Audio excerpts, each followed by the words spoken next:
everyone, and welcome. This is Melissa from Endo Empowered, and I'm super excited to have April Summerford with us today.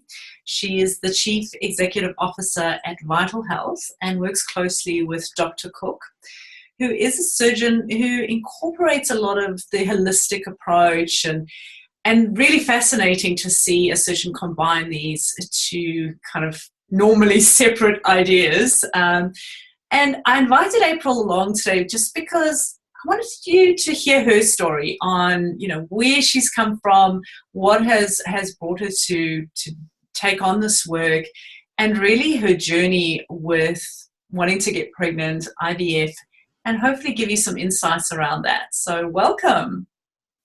Thank you, Melissa. It's great to be with you. Yeah. So tell us a little bit about, you just got married and you're kind of newlyweds 2 years in, and your husband turns to you and says, I really, want to have kids. Tell us a little bit about your journey before that with having endo and sort of the struggles that you went through. Sure. So I think I always tell people it's hard to tell my story in a few sentences. So I'll try to be as concise as I can, because obviously this is like the last, however, like most of my life. So up to this point anyway. So it's hard to make it concise, but basically I was one of the unlucky ones that had pain since I was 12 years old. I mean, it was literally since onset, and I was just in chronic pain. And unfortunately my mother told me, she even did tell me, like, this is just normal for people in our family. And so I just got real friendly with the ibuprofen, would just do my best to kind of power through school exams. I had a lot of issues with just, being on time and consistent to things, because I was always rather fatigued or just feeling kind of under the weather. And as I was just talking to Melissa briefly, and was like, man, sometimes I can't imagine how I got A's in school, because it was just so painful that I would get taken out, and somehow still persevered and, pushed through the pain to get my exams done. But, a lot of that happened. It just, unfortunately, I say unfortunately now, because I think we really don't want this to be normal for people, but it was normal for me. I just kind of dealt with it. And then in college, just really worked hard to kind of, go down on the right days and take pain meds in enough time. And I kind of did the best I could to control it, not really knowing there were other solutions, other answers, and other things I should be, looking into at that point.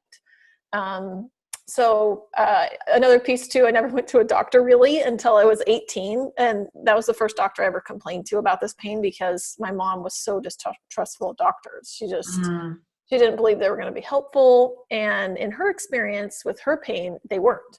So she kind of thought, well, I'll just, take care of you the best I can and you'll be fine. So no one ever mentioned endo to me. I didn't even know that was a thing. Yeah. Kind of hard to believe now, because it's like my world now, but before it was not. And so it wasn't until I was 18, I just graduated college. I met my husband right at the end of college, and my dad had a funny rule, like, well, you can't get married till you finish college. So literally after I finished college, my husband proposed. So like, we're done. Ring on the finger. He was, and my dad was like, well, I didn't think you were going to take that literally. I thought this was going to be a little more like, in your career and, kind of a thing. No, we got engaged.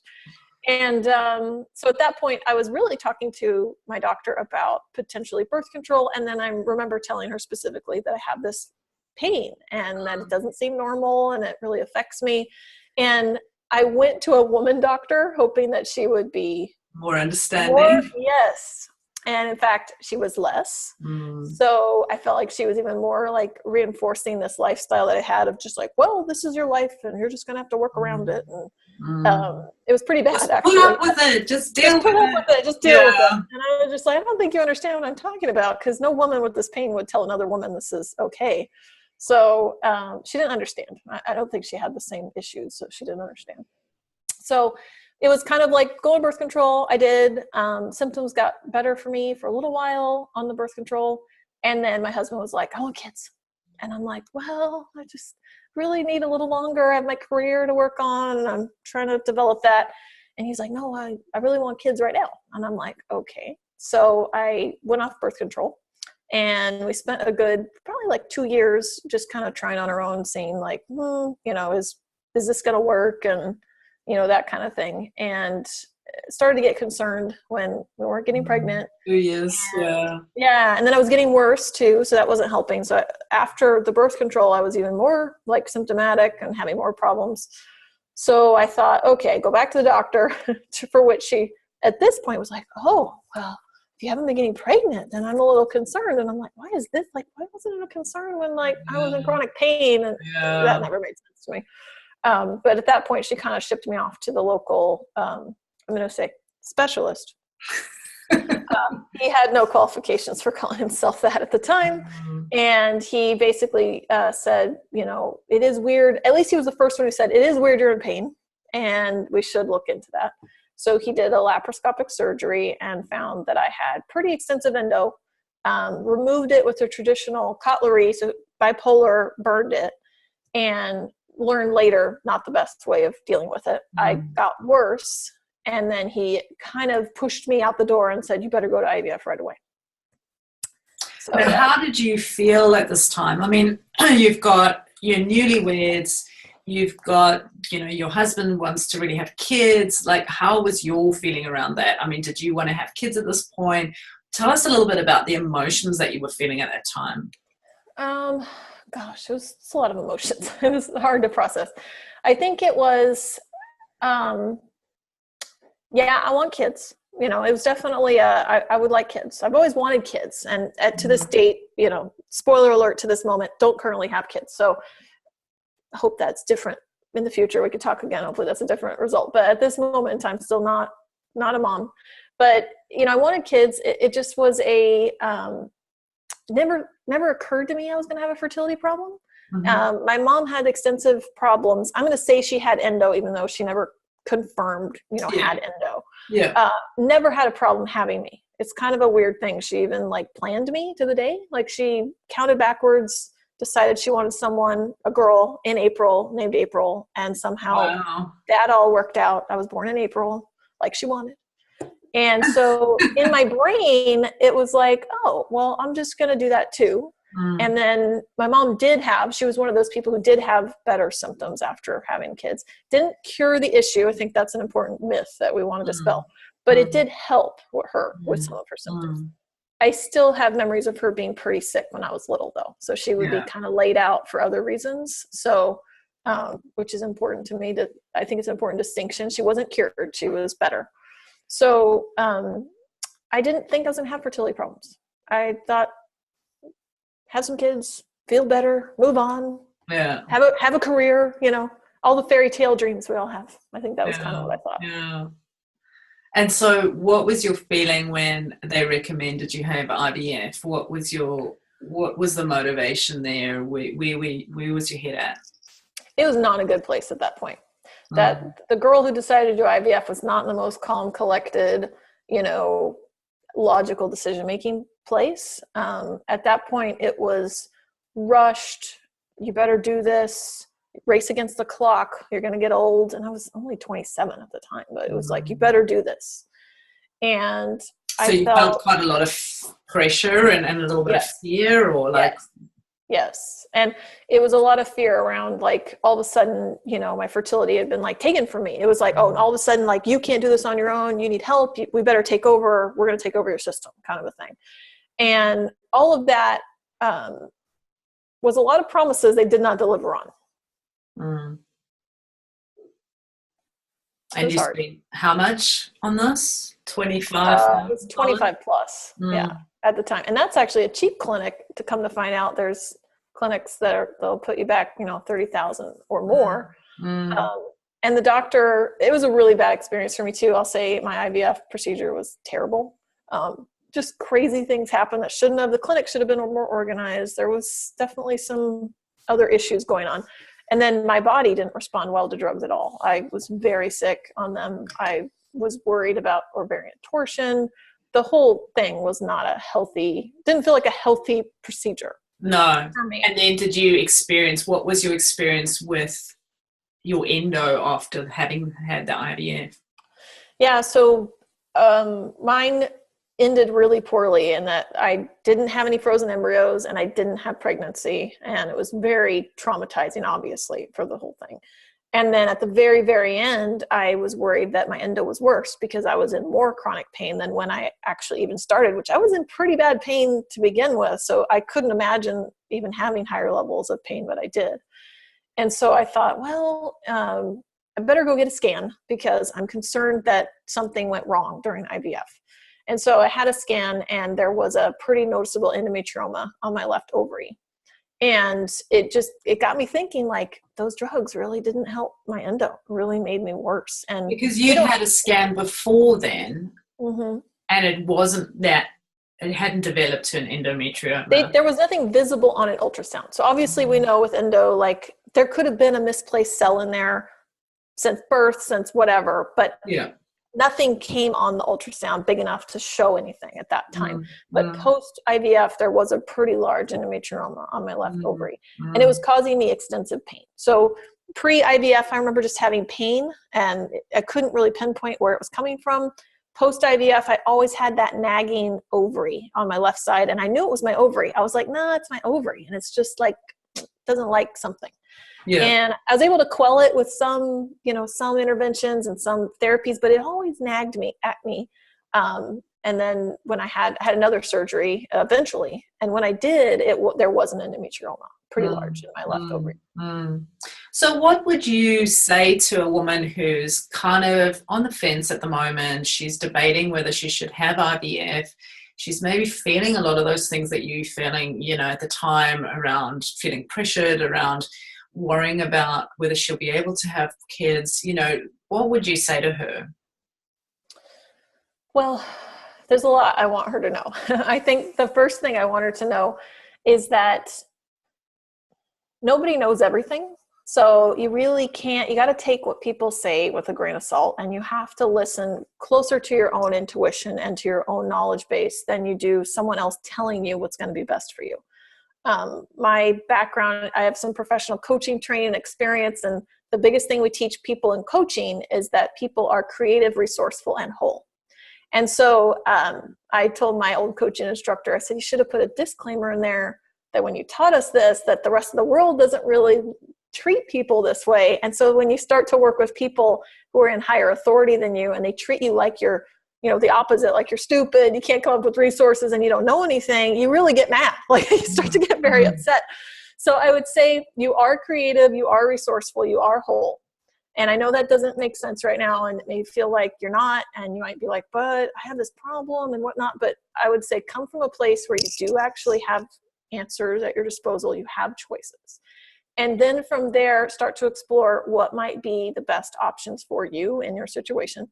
And if you meet a doctor who hurries you along the process and treats you like a number or a cattle, I feel like I was a cattle with a tag. Well, that's 3, 2, 4, going through the procession line. If they treat you like that, you really need to think about if you're in the right place.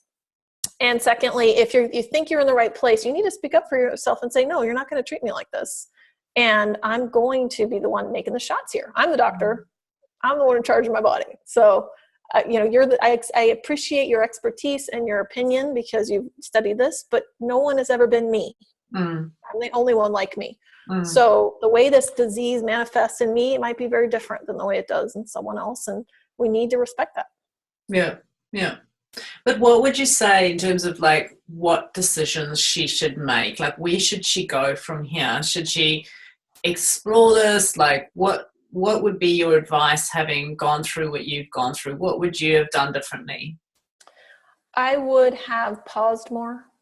And it's something I would like to say I do more of now, which is I actually do my homework.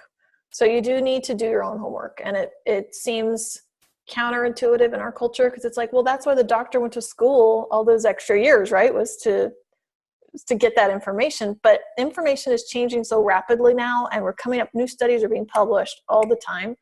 Doctors are really busy, and I do have respect and I honor that. They're doing the best they can with the resources they have, and they don't have time to just extensively study all night like you do. And I will say, when you're in pain, there's a lot of time on your hands, actually, just kind of wishing it would go away. So I used to start to just research while I was in pain. And so I would use my pain constructively to, well, better pick up an article about, you know, how endo starts, better pick up an article about how to reduce inflammation. We know inflammation's big. So I just kind of followed the breadcrumbs. So I'd say do your homework and know as much as you can, because you're going to need to be your own advocate. And don't let people tell you that you don't know your own body. Yeah, very powerful. And that's really, you know, the key message behind Endo Empowered is that you find out, you learn, you discover, you find out from people who've gone through things that, you know, either you're considering or have had a little bit of a similar journey to you. So you can lean on that and say, well, yes, there are incidents where IVF works, but there are also incidences where it can cause more issues. And weighing that up and really coming from a place of connecting with yourself and saying, is this right for my body? Rather than from a place of fear and worry and rushed, like you say, feeling pressured.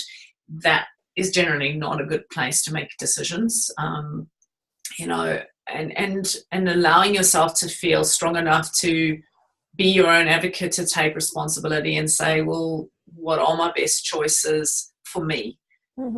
So a lot of, you know, I know that place. I've been in that place where I just said, doctor know best, I'm just going to follow the doctor. But in the end, there were a lot of things that I could have done for myself, and just taking responsibility for things and saying, well, I'm not just going to be a victim. I'm not just going to put a label on myself and say, I have endometriosis, so I'm just going to live with pain. That is not true. And women don't need to just simply put up with anything. We can be our own advocates, and we can do things to support ourselves. And it may mean that you reduce your pain by 10%. It may mean reducing your pain by 80%. But either way, there are things that you can do for yourself, and, you know, step up and take those opportunities for yourself. So yeah. And you never know what a decision you make today, what kind of result that's going to have in the future. I was mentioning to Melissa that I feel excited now. I know more about my genes, that I probably prevented other health issues from happening. I don't know that for sure, but from the research I've done, it seems like I've put myself in a place to where I can be really vital and healthy, hopefully for even longer than maybe I would have been before, because of bad life choices, just not knowing about the quality of the food I was eating and the types of chemicals that were in my life. I went through a whole purge process where I eradicated everything. My husband's like, oh no, she's on one of her tirades. But now he's watching all these videos oh, you were good to get rid of these chemicals. And, you really probably saved me from a life of, having some other complicated issues as well. So anyway, it just felt really good. It's like a life insurance policy that you're putting in place for anything. It's not just about endo. It's, you're doing it. And I always say to women, when you're having IVF, consider that those hormones that you're putting into your body, they're getting absorbed by your body. They're synthetic hormones. They're not natural. And anything you put into your body, regardless of what it is going to be in those cells, it's going to be in those organs, and that's ultimately what builds the little child inside of you. So anything that's in there, it's going to be passed on. So it's really a consideration of, yes, you really want a child, but also consider the health of that child, consider the vibrancy of that child, and the things that you can do to support that. You don't want to make it about you. If you're, somebody who wants to be selfless and it's just about wanting a child, do think about the health of that child from any decisions you make. By getting rid of toxins in your environment, by eating healthy, by having less stress in your life, by moving your body, by doing all those things, you're automatically going to have a healthier child, because that's where that child comes from. So, I think women underestimate that. It sort of just becomes, but then once you have a sick child, I've seen it. I've seen women who just desperately wanted to have a child, and then they have IVF treatment, and the children are sick, they don't develop properly, or they have, conditions that make life really challenging afterwards. There's a lot of work by Dr. Brighton who talks around this a lot with, children who develop these mental conditions, and he believes it's related to the toxins that are passed on. So if you can cleanse your body of that, get rid of some of that, then obviously you're going to have, you know, a child that's happier and healthier, which is what we all want. So, yeah. Yeah, it's so interesting. There's some rat studies I always enjoyed reading back in school on epigenetics, on how like you could literally have a health problem in the female rat. And by just putting her, those scientists would put her on a clean diet, healthy exercise regimen, and she still had those markers. It's not like those genetic markers went away from her. But then when she would reproduce, the young rats would have none of the problems that she had. They'd have none of the genetic markers of diabetes, or she had like a yellow tint to her. They weren't yellow, they were white. It's like they carried on none of the drastic ill effects, and yet had all these positive impacts from her lifestyle and her diet change. And I always got really excited thinking about, that's brilliant. If that's what happens with rats. I mean, that's brilliant. We've had more research on that in humans. We have a certain amount, but there's still more to kind of look into there. But I always thought that was pretty fascinating. So anyway, to your point about the fact that the mom and dad, you know, the health of the mom and dad matter, it does. Oh, fabulous. Well, thank you so much for sharing your story. We hope, you know, this if you're on the fence, you're sort of not sure what to do, hopefully it gives you a little bit of a perspective of someone who's gone through it, and, you know, gives some food for thought. So, yeah, thank you so much. I'm happy to share. And, you know, it's not an easy, no one can tell you, yes, no, this is the best thing for you. It's really an individual journey that you're on. The most important thing is to remember that you literally take it moment by moment, learn what you can, absorb the information, and make the best, most informed decision. Not because someone said, if you don't do this by the time you're 35, you're done. That's not good wisdom. That's not the kind of place you want to operate out of. So operate out of a place of life, have people speak life over you, and then move forward. Perfect. Thank you. All right. Thank you, Melissa. Thank you. Endo Empowered community.